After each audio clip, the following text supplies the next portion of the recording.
కూడా తిరిగింది. ఎక్కడ కూడా వాళ్ళ అబ్బాయికి సరిపోయినటువంటి వధువు దొరకలేదు.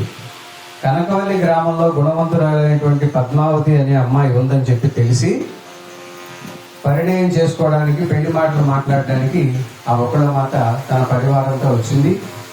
ఇప్పుడు తను పరిచయం చేసుకుని వాళ్ళ అబ్బాయి ఎక్కువ గుణగణాలు, మరి విద్యా విషయాలన్నీ కూడా మనకు ముందుగా తెలియజేస్తుంది.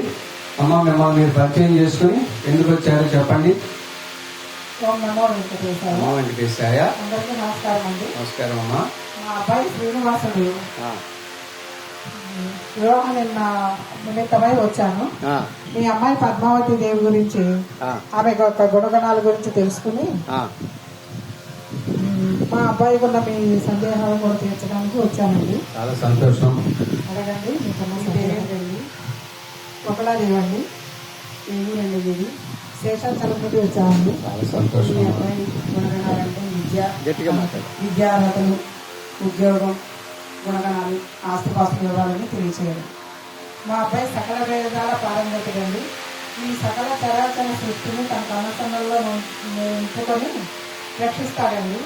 దుష్ట శిక్షణ, ధర్మ రక్షణ చేయడమే మా అబ్బాయి యొక్క పెద్ద ఉద్యోగం అండి. ఇక మరి ఆస్తిపాస్తుల గురించి చెప్పాలంటారా? సప్తగిరీశ్వరుడు మా స్వామి. రోజుకి 4 నుంచి 14 కోట్ల వరకు ఆదాయం వస్తుంది.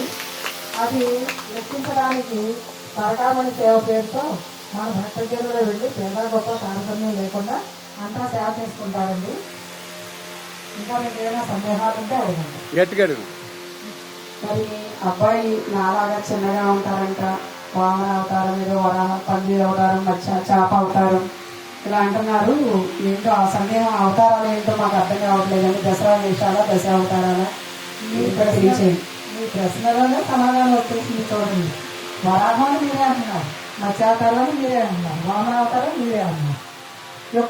ఒక్కో యుగంలో ఒక్కొక్క అవతారాన్ని దాల్చి దుష్ట శిక్షణ చేయడం కోసం, మనుషుల్లో ఉన్న అహంకారాన్ని ఎలా అనగదొక్కాలి వాళ్ళకి తెలియచెప్పడం కోసమే వామనావతారం 3 అడుగుల బాలుడుగా వచ్చి బలిచక్రవర్తి ఉన్న అహంకారాన్ని అణచడానికి, మరి చిన్న బాలుడే కదా 3 అడుగులు నేల అడుగుతున్నాడు, ఇవ్వలేకపోతానా అని అనుకున్న బలిచక్రవర్తికి బుద్ధి చెప్పడం కోసం, ఆయనలోని అహంకారాన్ని అణగదొక్కడం కోసం అడుగుతాడు అనమాట.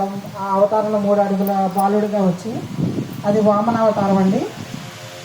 మరి బలిచక్రవర్తి 1 అడుగు భూమి మీద, 1 అడుగు ఆకాశంలో పెట్టినప్పుడు 3వ అడుగు ఎక్కడ పెట్టాలి ఏది అని అడిగినప్పుడు వచ్చింది మహావిష్ణువే, శ్రీ మహావిష్ణువు అని గ్రహించి తన శిరస్సును చూపించి ఈ లోకానికి